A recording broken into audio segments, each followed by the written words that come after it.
دعوت قرآن سنت اپنی یہ پہچان ہے۔ رسول اللہ صلی اللہ علیہ وسلم، ترمذی کی حدیث ہے بھائی، ابو درداء رضی اللہ تعالیٰ عنہ حدیث کے راوی کہ ایک دفعہ رسول اللہ صلی اللہ علیہ وسلم صحابہ کے ساتھ بیٹھے اور ستاروں کو دیکھتے ہوئے کہتے ہیں کہ اے میرے صحابہ،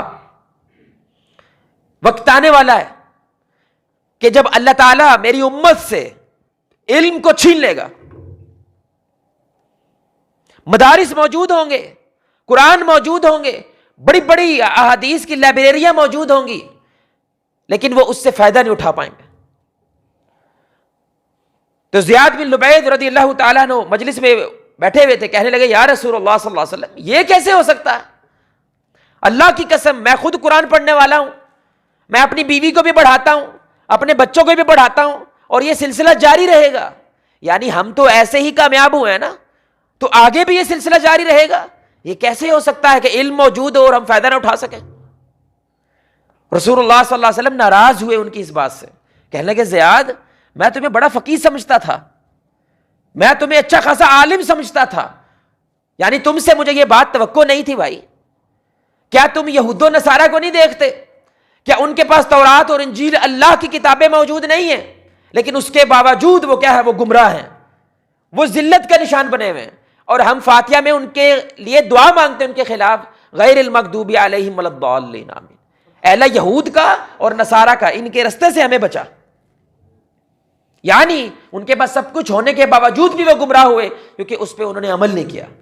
تو کیا وقت آئے گا کہ سب کچھ موجود ہوگا لیکن میری امت اس کے مطابق جینا چھوڑ دے گی، اپنی رسم کو پہلے رکھیں گے، اپنی ناک کو پہلے رکھیں گے، اپنے گردن کا سریا نہیں توڑیں گے۔ علم موجود ہوگا، مساجد موجود ہوں گی، مدارس موجود ہوں گے، لیکن ان کا کوئی فائدہ نہیں ہوگا کیونکہ عمل کی دنیا میں وہ مسلمان کمزور ہو جاتا ہے۔ اب آپ کو جملہ زیادہ سمجھ آئے گا کہ علم کا ایک قطرہ جہالت کے سمندر سے افضل ہے، لیکن عمل کا ایک قطرہ اس علم کے سمندر سے افضل ہے۔ یعنی ایک بندے کو قرآن و حدیث کی ہر شے ازبر یاد ہے، لیکن دوسری طرف وہ فقیر ریڑھی والا بندہ ہے کہ جس کو آج اسلام ملا اور اس نے آج اسلام پکڑتے ہی پہلی نماز پڑھی اور فوت ہو گیا، اللہ کی قسم یہ فقیر افضل ہے اس بندے سے جو پورے کے پورے قرآن و سنت کے مجموعے کا علم رکھتا ہے۔ اور یہ میں نہیں کہہ رہا، یہ رسول اللہ صلی اللہ علیہ وسلم کی حدیث ہے۔ آپ صلی اللہ علیہ وسلم نے فرمایا ایسا عالم، عالم کی بات ہو رہی ہے جو لوگوں کو تقریریں کرتا ہے، لوگوں کو خطبے دیتا ہے، لوگوں کو باتیں بتاتا ہے لیکن خود عمل نہیں کرتا، اس کی مثال اس چراغ کی ہے جو دوسروں کو روشنی دے رہا ہے لیکن اپنے ہاتھ جلا لیتا ہے۔ اللہ اکبر، حدیث دیکھیں آپ، یعنی فائدہ پہنچ رہا ہے، اس کا فائدہ دوسروں کو تو پہنچ رہا ہے، ہو سکتا ہے اس کی بات سے کسی نے تہجد شروع کر دی ہو، کسی نے نماز شروع کر دی ہو، لیکن یہ اپنا اس چراغ کے ذریعے ہاتھ جلا لیتا ہے، یعنی جو علم اس نے دیا وہ اسی کے خلاف حجت بن جاتا ہے، وہ اسی کے خلاف کھڑا ہو جائے گا۔ اس لیے یہ حدیث میرے بھائی صرف چھوٹا سا ٹکڑا ہے، چھوٹا سا ٹکڑا، لیکن یہ حدیث یقین جانے خطرناک بھی ہے اور ساتھ میں خوشخبری دینے والے بھی ہے۔ اللہ کہتے ہیں والقرآن حجت لک او علیک، یہ قرآن تمہارے لیے بھی حجت ہے اور تمہارے خلاف بھی حجت ہے۔ تمہارے لیے حجت کب ہے؟ جب تم اس کے مطابق عمل کرتے ہو، اور عمل میں کون سا عمل کہہ رہا ہوں بھائی؟ غالب عمل ہو بس، ورنہ کمزور تو انسان ہے، غالب عمل تمہارا اس کے اوپر ہے۔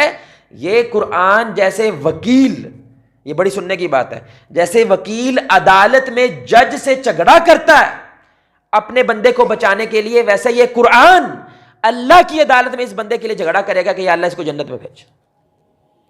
قرآن اللہ کی مخلوق نہیں ہے، وہ اللہ کا حصہ ہے۔ تو اس بندے کے کیا کہنے جس کے لیے قرآن کھڑا ہو جائے کہ بھائی اس کو جنت میں بھیجو، لیکن خلاف کس کے ہوگا؟ قرآن پڑھ رہا ہے لیکن قرآن اپنے اوپر فٹ کرتا جا رہا ہے، یعنی کہ کیلے بیچ رہا ہے، سیب بیچ رہا ہے، دکان پہ بیٹھا ہے، جھوٹ بولتا ہے، اور قرآن پڑھ رہا ہے لعنت اللہ علی الکاذبین، لعنت ہے جھوٹوں پہ، تو وہ قرآن اسی کے خلاف جا رہا ہے۔ اب اسی کے خلاف کھڑا ہو جائے گا کہ اس نے مجھے پڑھا تو تھا لیکن میرے مطابق زندہ نہیں رہا، تو یہی قرآن اس کے خلاف ہو جائے گا، اللہ کے سامنے کھڑا ہو جائے گا، اور جس کے خلاف قرآن کھڑا ہو جائے اس کو کون بچا سکتا ہے؟ اس لیے شیخ الاسلام ابن تیمیہ رحمہ اللہ وہ کہتے تھے کہ ہمارے یہاں یہ عام معمول تھا کہ ہم جب علماء دیکھتے تھے جو عمل والے نہیں ہیں، جو حدیث بتا رہے ہیں خود اور سبحان اللہ کے نعرے لگوا رہا ہے کہ بھئی 70,000 فرشتے دعا کرتے ہیں جو بیمار کی عیادت کرتا ہے، لیکن اپنے ہی مسجد کے جو 5 وقت کے نمازی ہیں وہ بیمار ہو جائیں ان کی عیادت کرنے کے لیے نہیں جاتا، جو خود اعلان کرتا ہے چندے دو، سارا کچھ دو، اگر تمہارے پاس ایک کھجور بھی ہے تو وہ بھی دو، لیکن اپنی جیب سے 10 روپے نہیں خرچ کرتا کہ میرا کام خرچ کروانا ہے، میں نے تو خرچ نہیں کرنا، 10 روپے بھی نہیں لگانے، 1000 روپیہ تھوڑا ہو جائے تو یہ جمعہ پڑھانا چھوڑ دیتا ہے، 1000 روپیہ تھوڑا ہو جائے یہ مسجدیں چھوڑ کے چلا جاتا ہے، لیکن دوسروں سے قربانی کی بات کرتا ہے۔ شیخ الاسلام ابن تیمیہ کہتا ہے جب ہم ایسے علماء دیکھتے تھے ہم کہتے تھے کہ یہود کے مشابہت رکھتا ہے، کیوں؟ کیونکہ یہود کے علماء وہ علماء تھے جو کتابوں کا علم رکھتے تھے لیکن عمل نہیں کرتے تھے، اور جب ہم ایسے عبادت گزار دیکھتے تھے جو ذکر میں بہت آگے ہے، عبادتوں میں بہت آگے ہے، راتوں کو اٹھ کے رو رہا ہے لیکن علم نام کی چیز نہیں ہے، تو ہم کہتے تھے یہ عیسائیوں کی مشابہت رکھتا ہے، کیونکہ عیسائی وہ لوگ تھے جو رہبانیت اختیار کر گئے، انہوں نے چرچ کا پورا نظام بدل دیا، عیسیٰ علیہ السلام کو اللہ کا بیٹا قرار دے دیا، یہ سب کچھ کیا محبت میں کیا بھائی، لیکن علم کے بغیر کیا۔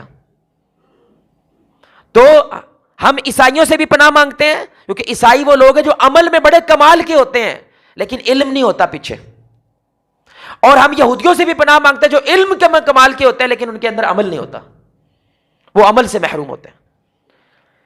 تو اس لیے میرے بھائی اللہ تعالیٰ کا جو وعدہ ہے نا کہ یہ اسلام تمہاری انفرادی زندگی میں بھی فتح قائم کرے گا اور اجتماعی میں بھی، وہ وعدہ علم کے ساتھ ہے، اور علم بھی کون سا، عمل بھی کون سا، استقامت والا، یہ بھی بڑی اہم بات ہے۔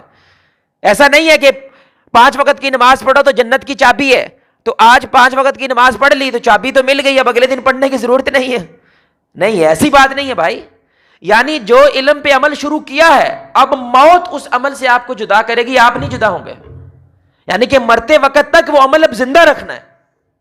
یہ وہ وعدہ ہے اللہ کا کہ میں اب تمہیں فتح دوں گا، جیسے میں نے بکریوں چرانے والوں کو فتح دی تھی۔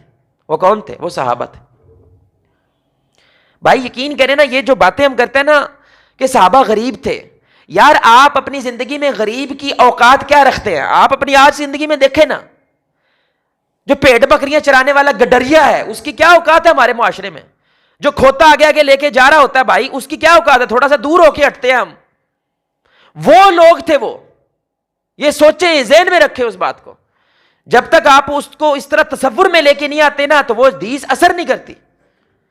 اسی لیے تو عمر بن خطاب رضی اللہ تعالیٰ نے جب ان کو بیت المقدس کی خوشخبری سنائی گئی وہ رونے لگے کہ یہ عمر جو کبھی کبھی گھر لیٹ آتا تھا بکریاں چرا کے تو اس کو باپ سے مار پڑتی تھی اس عمر کو اللہ تعالیٰ نے بیت المقدس فتح کرا دیا۔ اللہ اکبر۔ کوئی اوقات نہیں ہماری اوقات اس عمل سے ہوئی ہے جو اسلام نے ہمیں دیا، بس ہم عمل کرتے چلے گئے، آدھی دنیا تک پہنچ گئے، اور ہمارے پاس آج 50 سے زیادہ اسلامی ممالک ہیں میرے بھائی، لیکن عمل کے میدان میں وہ ناپید ہو گئے، عمل کے میدان میں کمزور ہو گئے، ہر بات کے اوپر حجتیں کرتے ہیں، بحث کرتے ہیں، مسائل کھڑے کرتے ہیں، عقل کی بنیاد پہ ہر شے کو سمجھنا چاہتے ہیں، جب تک ٹوٹل مجھے سمجھ نہیں آئے کہ میں نے عمل نہیں کرنا۔ اور دیکھ لو سب کچھ ہونے کے باوجود آج ہم ذلیل ہیں، ہم کسی کام کے نہیں۔ تو علم میرے بھائی اور دوستو جب انسان کے اندر داخل ہوتا ہے، اگر آپ کو لگتا ہے کہ الحمدللہ بھائی یہ باتیں تو ہمارے لیے نہیں ہیں، یہ ان لوگوں کو جا کے بتاؤ جو عمل سے محروم لوگ ہیں، ہم تو عمل والے لوگ ہیں، ان کو بتاؤ نا جا کے جو عمل نہیں کرتے۔ ہم تو دیکھو مسجد میں بیٹھے ہیں، ہم تو خطبات سنتے ہیں، سب سے پہلے پہنچے ہوتے ہیں مسجد کے اندر خطبہ سننے کے لیے۔ تو اگر یہ سوچ ہو، میں یہ بات آ رہا ہوں، یہ سوچ ہو کہ سانو کی دس انڈے انہوں نے دسنا جڑے عمل نہیں کر دے، یہ سوچ آپ کی بتا رہی ہے، اگر ایسی ہے، امید ایسی ہے کہ ایسی نہیں ہے، اگر ایسی ہے تو یہ سوچ بتا رہی ہے آپ کو کخ نہیں ملا، علم نام کی چیز ملی ہی نہیں ہے، کیونکہ علم کی سب سے پہلی شاخ، سب سے پہلی شے کیا ہوتی ہے؟ جتنا ہے تھوڑا ہے، جتنا ہے وہ کیا ہے؟ تھوڑا، وہ کم ہے۔ اور ہمیشہ دیکھیں جتنی اچھی شے انسان ذائقہ چکھتا ہے اس کا، اتنا زیادہ اس کے اندر وہ فطرت پیدا ہوتی ہے کہ میں نے بھائی اور چکھنا۔ جس کا چسکا پڑ جائے بندے کو، یہ ہو نہیں سکتا۔ نشئی کون ہوتا ہے بھائی؟ نشئی کون ہوتا ہے؟ اس کو چس پڑ جاتی ہے ایک شے کی اور اس کے اندر ہی پھنس جاتا ہے۔ جس کو کس شے کا چسکا پڑ جائے اب وہ اس کی بڑھوتری چاہتا ہے، اس میں زیادتی چاہتا ہوتا ہے. یہ انسان کے اللہ نے فطرت بنائی ہے. اور اگر آپ یہ سمجھ کے بیٹھا جو لب گیا بس کافی ہے, یہ نشانی ہے کہ آپ کو کچھ نہیں ملا. سب سے پہلی نشانی ہے. اس لیے جب علم آپ کے اندر داخل ہو تو اس کے 6 درجات ہیں. وہ 6 درجات اگر آپ نے کسی بھی محکمے میں کسی بھی لحاظ کے اندر اگر آپ نے ان کو حاصل کیا ہے میرے بھائیو اور دوستو, تو آپ کو مبارک ہو یہ علم, کیونکہ یہ مقبول علم کی نشانی ہے کہ اللہ تعالیٰ کے ہاں یہ علم نہ صرف مقبول ہوا ہے بلکہ اس علم نے آپ کے اندر اثر پیدا کرنا بھی شروع کر دیا. اور اس میں سب سے پہلی شے جو علم میرے بھائیو اور دوستو جہاں سے اظہار کرتا ہے کہ بندے کو کچھ علم نام کی چیز ملی ہے, وہ آپ کی زبان ہے. سب سے پہلے علم کا اظہار آپ کی زبان سے ہوتا ہے, آپ کی گفتگو سے ہوتا ہے. کیونکہ علم کی بھاری جگہ کیا ہے, وہ آپ کا دل ہے نا. تو اب میں آپ کے دل تک تو نہیں پہنچ سکتا کہ اندر کیا چل رہا ہے, لیکن اس دل کی کھڑکی وہ یہ زبان ہوتی ہے. اگر میں جھانکنا چاہتا ہوں آپ کے اندر کیا چل رہا ہے, مجھے آپ کی صرف زبان چکھنے کی دیر ہے, اس سے پتہ چل جاتا ہے اندر بدبو چل رہی ہے یا خوشبو چل رہی ہے, اندر زہر ہے یا ایمان کی مٹھاس موجود ہے. یہ آپ کی زبان سے پتہ چلتا ہے. اور ہم زبان کے کتنے رکھوالے ہیں. انا للہ و انا راجعون. شروعات یہاں سے ہوتی ہے آپ کی کہ آپ کے اندر علم پہنچا ہے, سب سے پہلے آپ کی وہ زبان کو بدل دے گا. اور زبان کے پھر کتنے گناہ پیدا ہوتے ہیں, وہ جھوٹ ہو, وہ کسی کو دھوکہ دینا ہو, وہ فراڈ کرنا ہو, وہ سارے کے سارے غیبت کرنا ہو, چغلی کرنا, یہ سارے کے سارے گناہ اس زبان کے ذریعے آتے ہیں. اس لیے جب انسان روزہ رکھتا ہے تو سب سے پہلا روزے کے اندر اللہ تعالیٰ جو عمل اپنے بندے سے توقع کرتا ہے وہ کیا ہے, زبان کی حفاظت. اس لیے ہمارے نبی صلی اللہ علیہ وسلم نے فرمایا روزہ رکھنے کے باوجود جھوٹ بول رہا ہے, گالیاں دے رہا ہے, لڑائی جھگڑے کر رہا ہے اس زبان کے ساتھ, تو اللہ تعالیٰ کو اس کے بھوک پیاس کی کوئی حاجت نہیں ہے. صرف بھوک پیاس مل رہی ہے اس کو, روزہ کوئی نہیں رکھا اس نے.